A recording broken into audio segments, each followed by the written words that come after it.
throw balls far. You want good words? Data languager. Talk real sports with a real man. Come after me! I'm a man! I'm 40! And now, here's the be-all, end-all, know-it-all of high school, college, and pro sports. Aaron Skinny Calc with the Skinny on Sports. We're talking about practice, man. I'm the MVP. And a good Thursday morning out there, Western Oklahoma. Welcome to the Skinny on Sports. We're right here on 98.1 FM, the Sports Animal. Glad to have you along for the next hour. Jared has a new segment that he would like to debut. Yeah, instead of what's on my mind, I have something different. What would you do? What would you do? So he's going to ask us, I guess, give us a scenario and ask, what would we do? Yep. Perfect. That's coming up toward the end of the show. Big 12 Media Days rolling on down in Arlington today. Get some thoughts on day one. Just as that promo just told you, Mike Gundy was the star of the show. We got what we thought we were going to get. Oh, we'll get into that. Did you see BYU? No, I did not. No.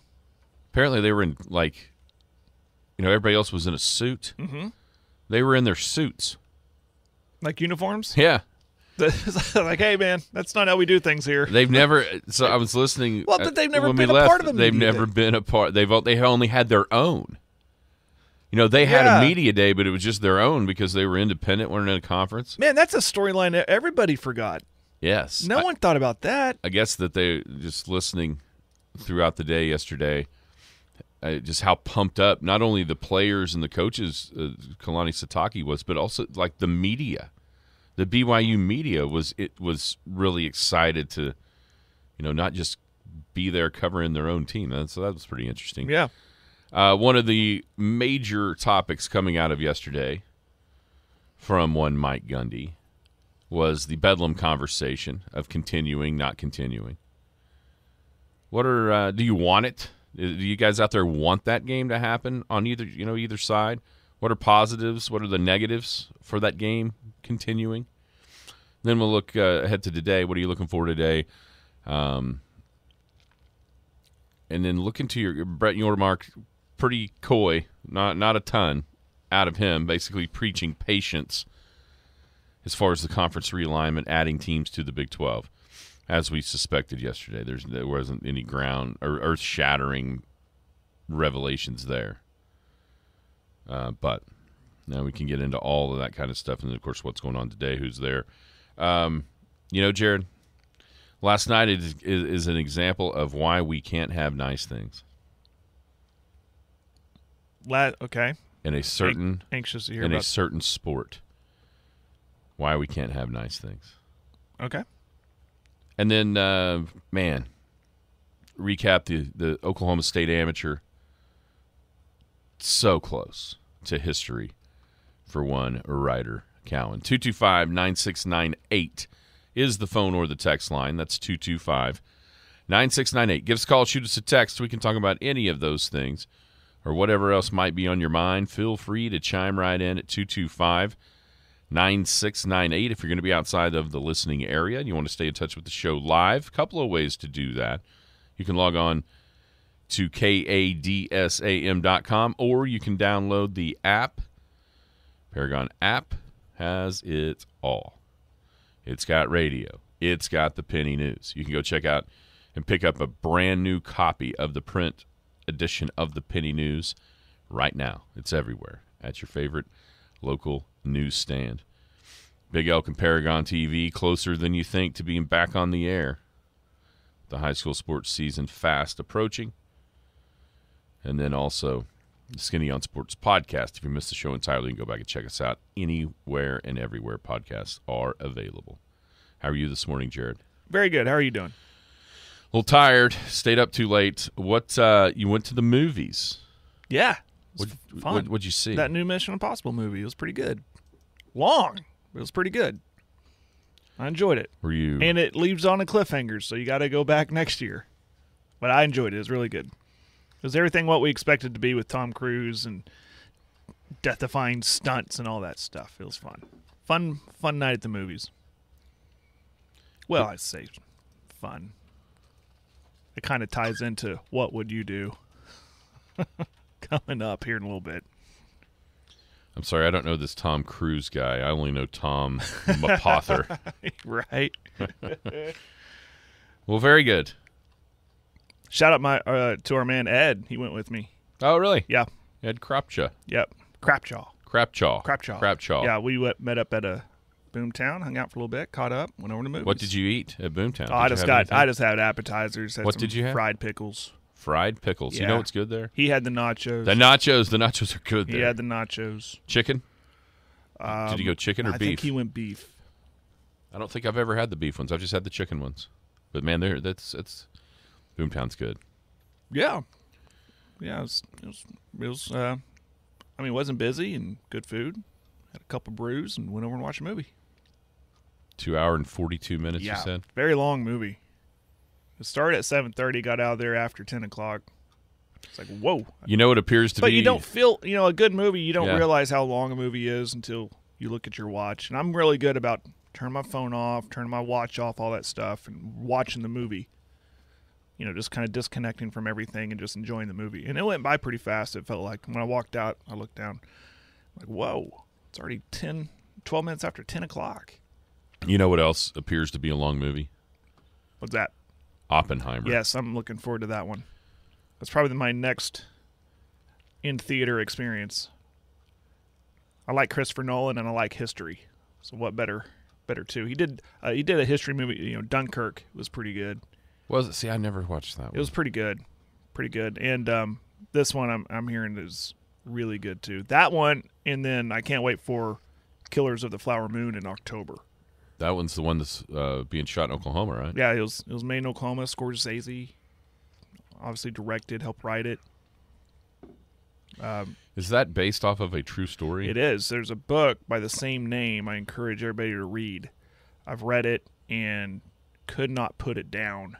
It was so good. And it takes place in the 1920s in Oklahoma, in Osage County, Osage Nation up there. When I finished the book, I'm like, whoa. Because it's like history of our state that we don't really know.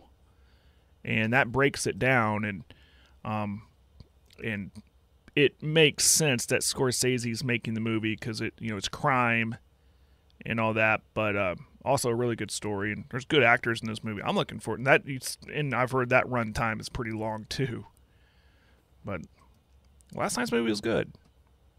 I was afraid it wouldn't be, and I'm like, oh man, I'm gonna be invested in this, and I got to come back next year to watch part 2, and they leave it where, okay, let's go. I can't wait for next year.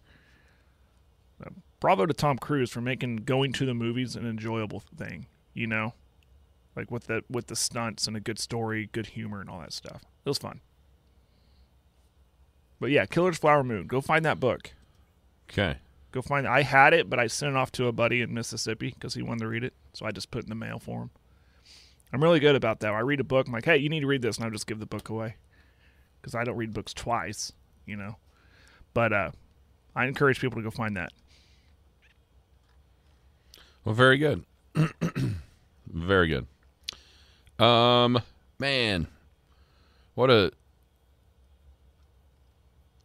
nerve-wracking afternoon it was yesterday, trying to follow Ryder Cowan's pursuit of immortality, basically, in Oklahoma golf history.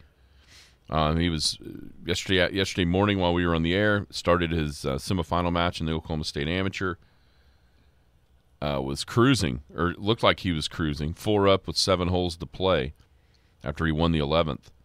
And then all of a sudden, a birdie and an eagle from his opponent, Mesa Falur. And then walking to the 17th tee, he had lost the 4-up lead. It was all square with 2 to go. He birdied 17 and then held him off on 18 to win. So it advanced to the finals against William McDonald. He was a Heritage Hall guy from back 5 years ago or so. Originally went to Arkansas, now it's Cincinnati, playing college golf at Cincinnati back into the Big 12.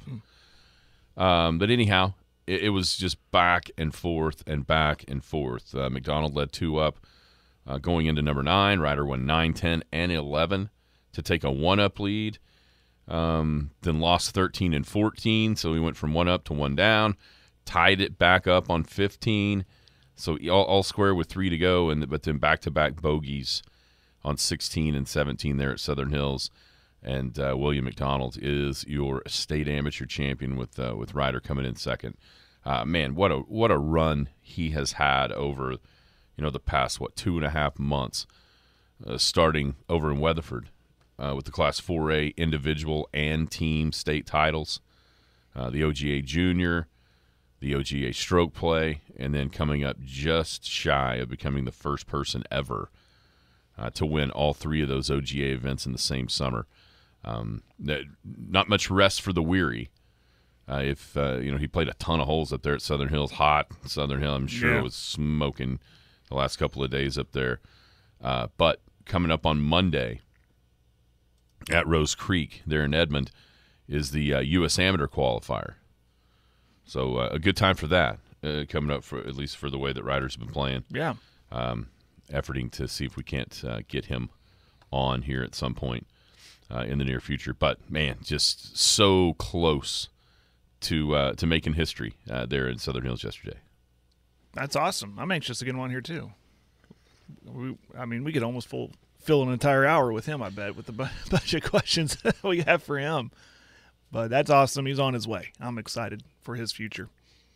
So the amateur, right? So the qualify for the U.S. Amateur. That's right. Yeah. That's cool. Yeah. And did you see yesterday?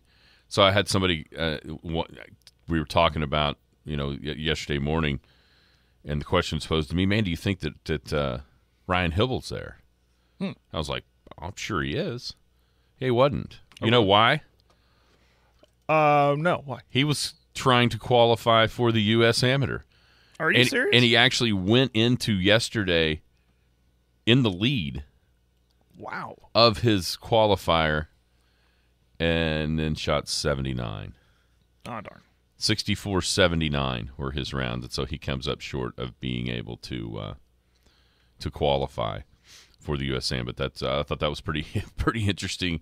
It gives you an idea of maybe why Oklahoma has been as successful as what they have been since he took over. Not only he's able to explain it on a level that those guys can understand because he plays at that level too. Yeah. I think that's got to be kind of a unique thing. That is pretty cool.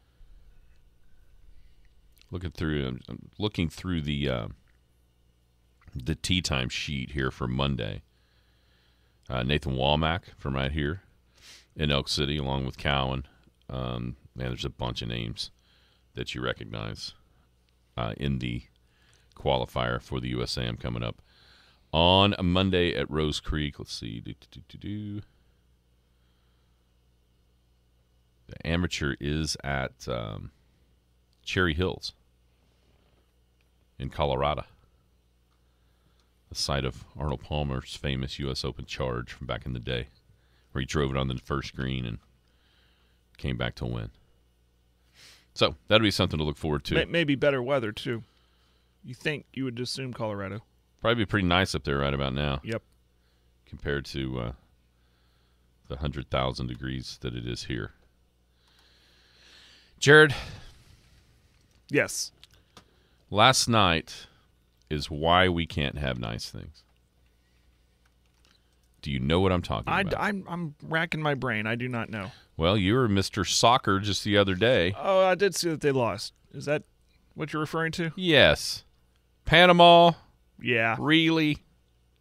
This is why we can't have nice things. About the time that people start, or I start kind of halfway buying into, hey, you know what? The U.S. men's soccer team might actually be able to make some waves in the World Cup in 2026. This will be fun. You go and lose to Panama? Yeah, ouch. Really? Yeah, I was thinking about that. I saw the results this morning. Again, at that movie, I just disconnect from everything.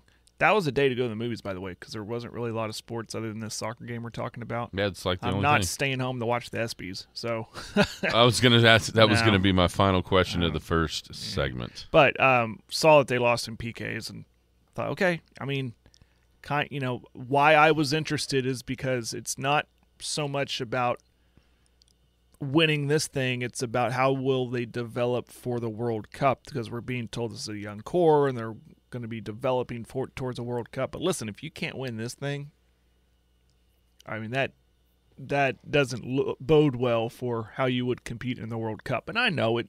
We're 3 years away from the World Cup. We got a long time to go, but I guess that's more time for them to get better. But they're going to have to get better if you can't beat Panama. Yeah, If you struggle with Canada, yeah, come on, got to get better. tough break.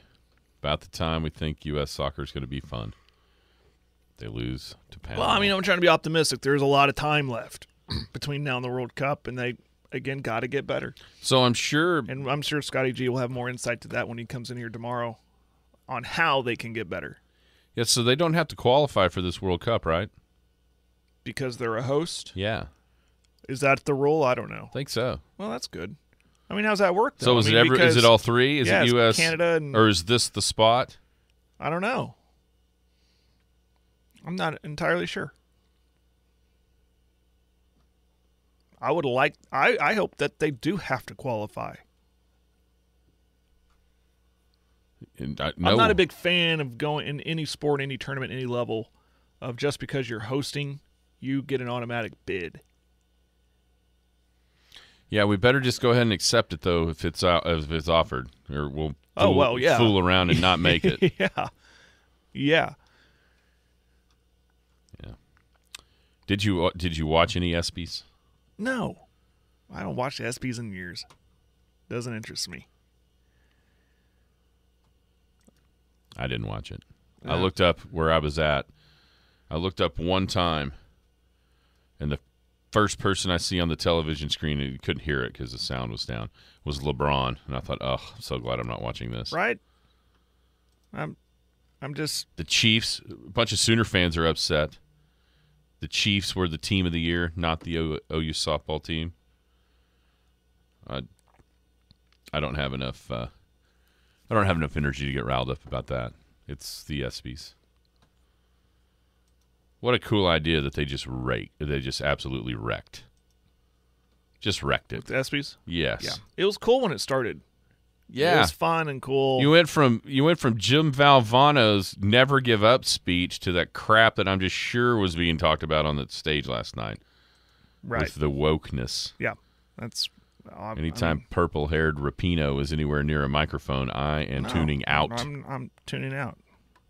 Out on the ESPYs. Completely and utterly out on the ESPYs. And listen, OU softball, if you want to win an ESPY, you have to go undefeated. You can't afford to lose a game. Come on. That's the way it goes. Apparently, that's what it's going to have to take. Once again, I don't have enough energy to get fired up about that. I wouldn't feel bad about not winning an ESPY, OU softball. It's okay. You got the bigger trophy. Sam said I watched the last hour and a half last night of the ESPYs. It was horrible. I feel dumber for actually watching it. How did you hang on that long? I don't know. Happy National French Fry Day. French fries. French fries. Good snack. Who has the best French fries? Fast food. Who is it? There's no doubt. No contest, McDonald's? Yes. The answer is yes. Are curly fries? Well, that's Are they is that in the category here? Those are pretty good too. From Arby's. Arby's curly fries are good with that whatever that spice is that they put on them, but no, the GOAT is and always will be McD's. Okay. For fast food French fries. All are tasty though. I don't know, as long as they're warm, hot. Yeah. I don't know that I've ever had a bad French fry. No. You know, you got the crinkles, the crinkle cut ones like down Brahms, the street. Brahms, Yes. yes. Then sometimes you have kind of the home style, like where there's still skin on a little bit. Yeah. Like I think Wendy's has some like that. They're kind of skin on fries, and then of course have you ever seen the Food That Built America? A little the bit. History Channel? A little bit. It goes into great detail about kind of the evolution of McDonald's from the two brothers Yeah. to then Ray Kroc just completely screwing them. Yes, that movie, by the way, is awesome Yeah. with Michael Keaton. And then from there, like how basically how it came about that they used a certain potato for the fries and how that all happened. It's pretty cool. Also, I mean, that's a fascinating show if you've never seen it. There's a whole bunch of them now, but it started out as just like 3. And it began, do you know the original Coca-Cola? You know one of the ingredients that it contained? Yeah, Coke. Literally cocaine. Yeah. The flour or yeah. Look up Drunk History on Coca-Cola on YouTube. Remember that show Drunk History on Comedy Central? It's great. It's hilarious. That particular bit is hilarious. But yeah, that's where I learned about Drunk History. That's where I learned about the history of Coca-Cola. Speaking of really sticking it to somebody, that guy, I can't remember, John Pinkerton. No, Pinkerton, that's trains. I can't remember the guy that invented it. What was his name? Who invented Coke? Yes. I don't know. Coca-Cola. And then Asa Candler, I think, is the one that ended up buying it from when he died, bought it from his wife, like the patent for Coke.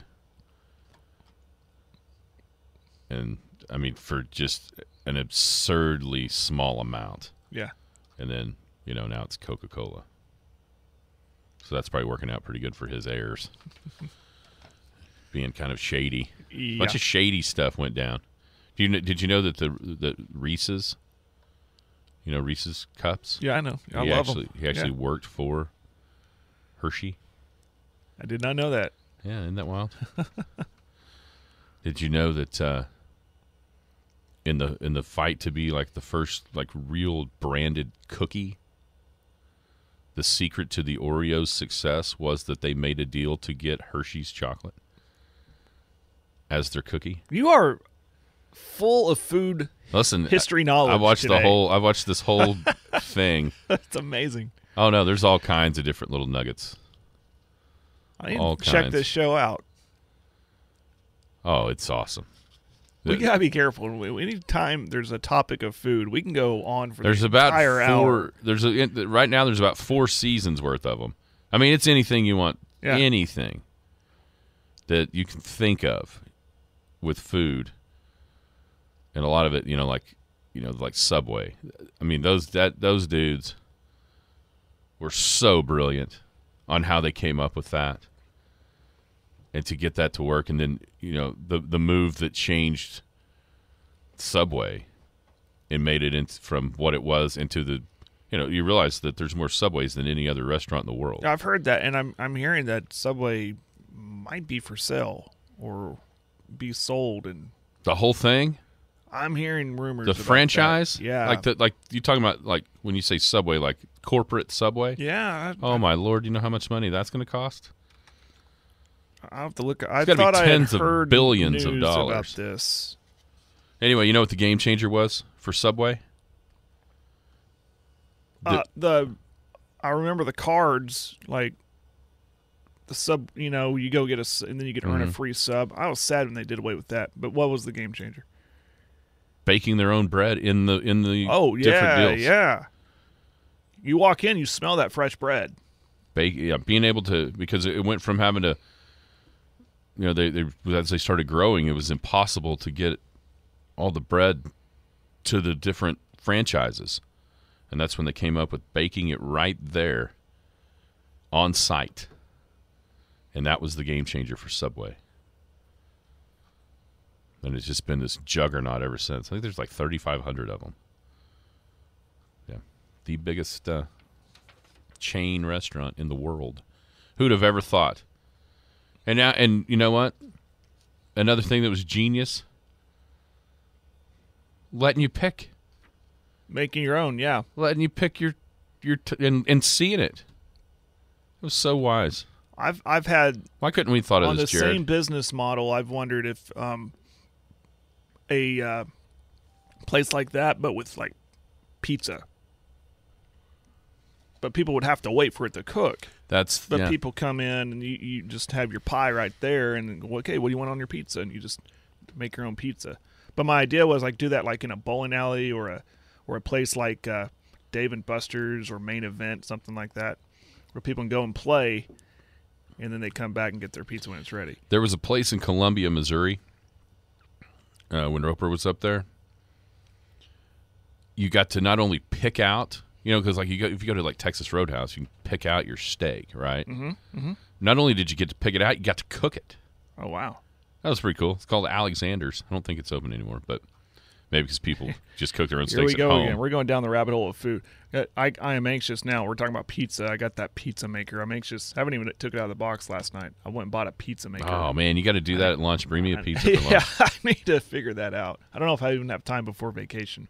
Yeah, this is pretty wild. It's like this giant, like round charcoal grill that you just fire your steak on. That's awesome. Just slide it in there. No, it was just open. Steak, it was I'm like sorry. open. Yeah. I'm talking about that Alexander. It was pretty crazy. Cool. Like I said, I don't think it's not there anymore. So maybe that wasn't the greatest business model. But anyway, Big 12 Media Days yesterday, as we assumed, Mike Gundy stole the show. It's everything that we mentioned before.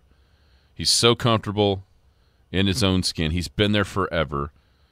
And so it allows him to just be candid and honest about what's going on. Right? And I know some OU fans got all up in a tizzy when the Bedlam question was asked. But in a lot of ways, he's exactly right. I mean, the reason that you cannot debate that the reason that the Bedlam is going away is because Oklahoma is going to the SEC. I mean, that is just a fact of life. Now, whether or not there's ways to be able to continue it, that's another topic. But just right off the bat, the reason why that game is ending has nothing to do with Oklahoma State and everything to do with Oklahoma because they're the ones that are leaving the conference. Now, there's obvious reasons why, and financially, it's a huge thing. But I guess my question is, and Bill's already answered on the text line, from either side, if you're OU side or you're OSU side, do you want the game to continue? And Bill basically said no. From an OSU side, I don't want to play him again. They got greedy. They took the money when they could have, OU in Texas, that is, could have helped to build this conference here in a different way through realignment. And instead, they went to the SEC for the money. He said, I don't care if we play him again. And it's funny because I think that's the sentiment for a lot of Oklahoma State fans. But I don't get the same sense for OU fans. Yeah. Yeah, from the text line, Sam just took the words out of my mouth.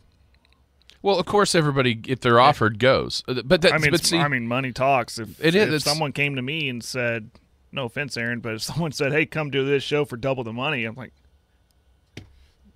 it's bitter. It's business, though. But if the shoe was on the other foot, OSU would have done the same thing. You don't think they would have taken the extra money? Well, of course they would, but that's not the question. That's not what's happening. That's not reality. Reality is Oklahoma's the one that's leaving, and that's why the game isn't happening. The question is, do you think this game will eventually, surely it's going to be played, right? I think leadership would have to change. As long as Mike Gundy's there, I don't think they're playing. I think the ADs kind of want it to happen. Well, then if they want it to happen, it can happen. A football coach isn't going to tell an AD with the money that game would generate, not only it would on campus, but also a ton of money, yeah. Here's the thing that matters more than anything right now, and matters more than it ever has. The value to a TV contract that game generates. And that's where, if it's Castiglione, if it's Chad Weiberg, that's where they're going to say, listen, I don't care what you want or how mad you are. That game is too valuable to sell to the TV networks not to play it. That's right. Do you think there's any, listening, driving in, OSU would have to play Alabama and Oklahoma in the same year, Arkansas and Oklahoma in the same year in the non-conference, what have you. I think that line of thinking is so antiquated because of what's coming with the 12-team playoff. If it was just 2 or if it was 4, I get it. You can't absorb a loss and still maybe, you know what I'm saying, and still be in the playoff. But here's the truth. That matters not to Oklahoma or Oklahoma State's chances of making the playoff because there's going to be automatic spots for conference champions. And that game doesn't make you or make or break your conference championship possibilities since it's out of conference. I understand that it's not going to continue, especially right now. But I think it's ridiculous that it's not. I just think it is. It's just ridiculous that A&M and Texas haven't played, and now they're going to have to because they're in the same. That's the whole backbone of the sport is games like this. Right. No, and I said a long time ago, OSU and OU, put their differences aside and look at the result of the Texas and Texas A&M. Everybody, both sides were screaming for it to continue. The fans were. And that's where learn a lesson there, right? So that's where I was kind of, they should continue it. They should play it. And then I think both universities benefit from it. When it's in Stillwater, like you said, generates a lot of money. Same thing in Norman. It's a big game. And then there is outside interest, too, outside of the state. But people go, oh, Bedlam, that's always a fun game. I'm going to watch this. Exactly right. If you think about the different rivalries, and it's a rivalry because they're within the same borders of the same state. If you want to get into the record, whatever, it's still it is a rivalry. But think about, for a decade? Ever since Mike Gundy's been there, heck, back even into Les Miles' time. You'd be hard-pressed to find a game that year in, year out has delivered like Bedlam has. The fun game after fun game, high scoring, just track meets that almost always come down to the end. Yeah. And once again, the money is the money, and that's what everything is driven by right now, and I get it. But once again, the people that take the shaft are the people that are generating that money. That's the TV eyes, that's the viewers, that's the fans. Lose out on what has just been an awesome game for 15 years. If OSU know you need to look at it like this. Don't be Texas and Texas A&M during their hiatus. You want to be more like Clemson and South Carolina. They're not in the same conference, but they played each other.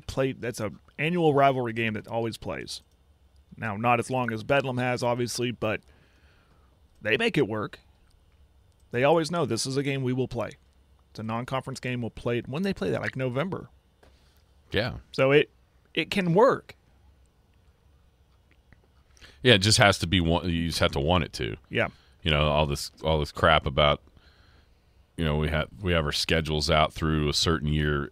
We've seen people drop teams off schedules all the time. Oklahoma's supposed to play Georgia this year. Guess what? They're not. If COVID taught us anything, it's that college football, the idea of college football schedules being so hard to put together is an absolute farce. You can get out of anything or create anything way easier than what people wanted to make it out to be. If both teams wanted to play this game, they would play next year. They just don't. And there's a multitude of different reasons.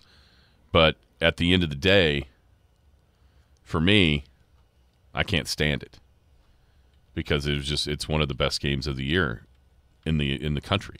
It has been one of the most entertaining games. But when do you think? Give me let's say if I said over under 2030, would you take over or under Bedlam being played again? Over meaning before 2030? No, after. After? Yeah, I'd go over. Football. Yeah, we're just talking football. Yeah, just football. I'd say over. I think you're probably right, unfortunately. What are you looking forward to today down there? Well, obviously OU being there, they're already, as you heard before our show, they went a little long because they already are doing some interviews. Maybe, you're going to get, again, the coach speaking stuff, but to hear from Venables, does his approach change from, hey, I'm here, we're excited about our first year, now is it more, okay, I'm a little humbled, I guess, is the word to use. So just to hear what he has to say, everything I wanted, what I was excited about and wanted, from the commissioner and everything we heard from yesterday. So just really interested what OU has to say. How about you? Yeah, I think it's always the new people wondering, about them. You don't know as much, even though it feels like you saw, golly, over the last few years, it feels like you could watch every UCF game. You know what I mean? Like for a smaller school and a smaller conference, felt like they were always kind of on where you could see them. I wonder what the mood is from Venables. I guess that's what I was getting at. Is it fake optimism? Is he going to be kind of muted in the optimism? Is that a good thing? Is it a bad? I was joking about how, our coach is laid back. We're going to have a great season. Da da da. Texas had to answer those questions yesterday about being the favorite, which is not a position that they've been in since 2009 as far as pick to win the conference. It seemed like they were kind of really almost quietly confident in ways. Well, maybe after all these years of being told that they're back and they're not back, and there was an arrogance to it when they would come in, and you kind of sensed that. Who's a long-haired kid? Maybe there's like, okay, listen, we're being told that we're the favorites and we're back, but maybe they're kind of humbled as well. Like we're not approaching it like that. We're approaching like we still got a job to do. So, because you didn't really hear a lot from Texas yesterday. No. Just kind of workmanlike and just there to do, like you said, like a business trip almost. Mm-hmm. And for me, if I was a Texas fan, that would be kind of reassuring that you don't have to, you don't have all the bluster and the almost fake swag. It's just like, hey, we're here. Yeah, we're the favorite. But but we also know nothing's given. We have to go earn it. We have to go take it. And I think that's a really good attitude as the preseason favorites in the conference. We'll see about Oklahoma and kind of how body language of how Brent Venables projects what he believes about his team, about his program. I wonder if he will be asked about Gundy's comments and what his response will be. Oh, 1,000,000% he's going to be asked about it. Something I didn't realize until these media days? What's that? Emory Jones is the quarterback at Cincinnati. Remember him? He was at Florida. And last year, 1 year at Arizona State. Huh. I knew he was there. I forgot he went to Arizona State. I didn't know he made his way up to Cincinnati. And he's at the media days today. He was a big dude. I thought they when OU played him in the Cotton Bowl during COVID, I thought they were really high on him. They kind of brought him in too late, I think. They're really high on his future. I don't know. Maybe this is his last stop to make a name for himself. Everyone's kind of writing Cincinnati off, but if he can have a good year, who knows? Yeah, Cincinnati feels to me like the Oklahoma of last year. Absolutely. Just with everything they lost. Yeah. player-wise, coach-wise, and then to be asked to step into a new conference and a step up. It seems, I don't know, man. It's a lot to ask, but you're right. It does feel there's a lot of unknown there. But they were not picked to finish last in the conference. West Virginia was, weren't they? West Virginia was. All right, after what we hear today, tomorrow I think let's kind of favorite. Who do you really believe is the favorite in the conference? Who's maybe a team that's flying under the radar? Did you hear what Sonny Dykes said right here on these airwaves? No. He said in his opinion they were offensive skill-wise, they're more loaded this year than they were last year. They had 3 receivers picked in the draft. Is he saying that because he gets his QB1 back? No. He was talking about weapons. Outside, weapons around for him. Chandler Morris. Oh, we'll see. That's pretty crazy to think about. And they did have a really good haul in the portal from Alabama guys. Mm-hmm. I think it was more in the context of like physically, because they had Quentin Johnson, obviously, who's a monster, but then they had a bunch of smaller, faster guys. I think he kind of means just the weaponry is a little bit more Quentin Johnson-esque all the way around. Yeah. A brand new segment that we have never done. Jared came up with this, and he is going to ask, what would you do? I need the input from the listeners on this one, too. 225-9698. But I like to hear what you would do. So it was at the movies. We went to the movies, and it's a Wednesday night, so you don't expect a big crowd. And there wasn't. Me and my buddy walked in, and we were the only ones there. It was about 5 minutes till the movie started. A little bit later, another gentleman walked in. No big deal. We then slowly, after the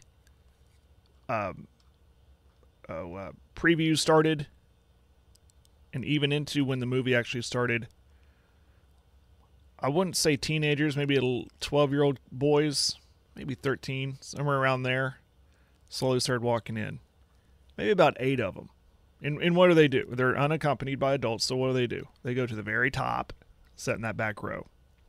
Whatever. Don't think anything of it. Well, the movie goes in, starts, and this is a movie where it's about spy and espionage. Of course, there's a lot of action sets and all that stuff, but there's a lot of talking in between and it's something you have to pay attention to, or you'll miss some subplots and stuff like that. And so that can get boring for kids about that age. And they chose to have conversations with themselves, not whispering, just talking like you and me. And one thought it'd be funny to break out some kind of an app on their phone that plays animal noises. And they kept hitting the animal noises button. And, of course, that led to snickering and outright laughing.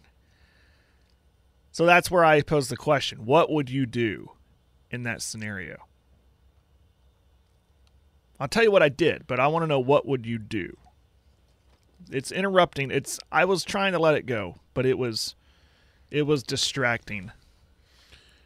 And I was like, I'm not setting for 2 hours and 45 minutes to hear this through this stuff. The very first thing would be turn around and just look like, come on. What are y'all doing? That was done. Come on. That man. was warning number 1. Really? Me and my friend, we both kind of did the half turn, Mm-hmm. Like, what are you? Like, kind of make it obvious, like, hey. We're trying to watch a movie here. Yeah. So if that doesn't work, and it didn't, so what would you do after that? I think at that point, then you got to turn around and go, hey, pipe down. Okay. We're trying to watch the movie. If you don't want to be here, get out. Right. And then if that didn't work, you'd have to go get somebody. Okay, so I skipped the step there. Because I got somebody? I was just thinking I could either A, do what you just said, turn around. I was thinking like George and Seinfeld and just screaming at those guys. I literally just got George and Seinfeld. Exactly. Because I'm sitting there. Okay, I got 2 options here. We've tried the turn and look at him thing. That didn't work. So I could either go, hey guys, keep it down a little bit, boys. Come on, help us out here. We're trying to be stern but nice with them, or just go get somebody. And I just went and got somebody. I went out in the lobby and I told somebody, I was like, I'm sorry, I hate to be this guy. But I'm going to be. But, I mean, I'm thinking, we paid to watch this movie. You know, we're investing our time here and our money. So I want to watch this movie. And so I told them. And they were the folks at Flicks on Six, they weren't put out or anything. They were quick to help. They're like, hey, what movie you in? Okay, we'll be right. And the dude followed me right in there. And he went up there and told them. And they piped down. So the problem was fixed. But, yeah. No, I mean, it was clear. I mean, I get it. Summer break. Take your buddies to a movie. Parents dropped them off. We'll pick you up we'll be in the parking lot. I get it. I was a kid too, and I kept putting myself there too. I was like, Jared, you were at that age too. You probably didn't even know you're annoying somebody. Having fun with your buddies. So that's what would you do? There you go. First segment right there. So you would have yelled at him first. Yeah, I'm like, hey, we're trying to watch the movie. Yeah. I try to avoid that confrontation. I just try to handle it, I don't know, differently. Oh, who are we kidding? I hate confrontation too. I probably would have just sat there and just got madder and madder that they wouldn't shut up. Yeah, see, I don't. You're right. If I had not, I would not have enjoyed the movie because the only thing I would have been thinking of is, well, it would have been a good movie if I could hear it, and then I would have got mad at myself in hindsight, and why didn't I do something? So I quickly got up and did something. I mean, before the fuse was lit on the Mission Impossible logo intro, that's how quick it took me to get up and go and do something. Sam, I'm about there. It's okay to for be an different a-hole, reasons. Sam on the text line, it's okay to be a blank hole, Jared. Yeah, listen. There are other things that I'm battling right now. That continued yesterday. I think I told you off air. I'm about there. Cherry icy. Dakota would have just thrown his cherry icy at him. Yeah. And the funny thing was, at the very end of the movie, when it was over, they thought it would be funny to stand up and clap as loud as they could and cheer. And I thought, yeah, it was a good movie, wasn't it, guys? Like, you're not bothering me now. Okay, is the end of this conversation that you're going to tell me that one of those children was Wyatt? I didn't know I don't know. I don't know who they were. I didn't it was in the dark, but they were definitely just boys. I don't think he went to the movies last night. They were boys. You get a bunch of boys like that age together. Oh yeah, I get it, man. I totally get it.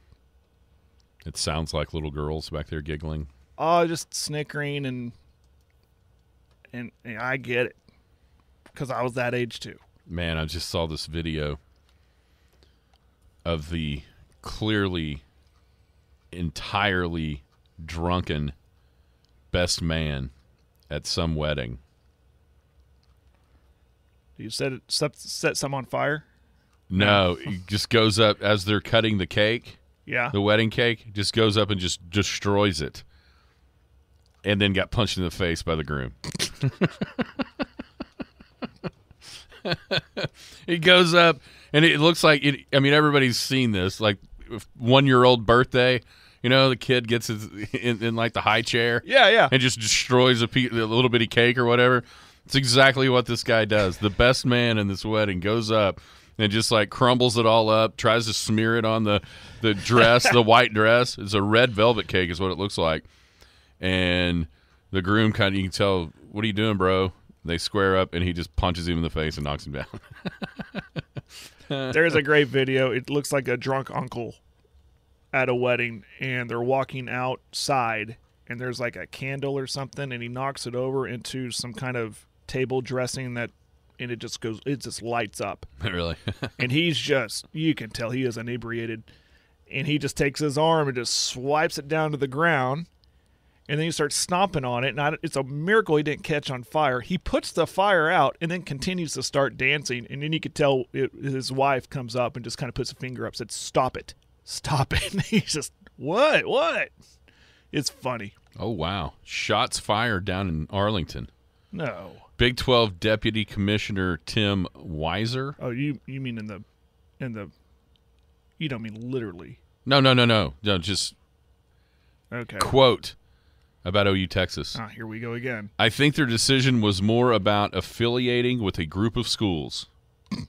Listen, here's where the shots get fired.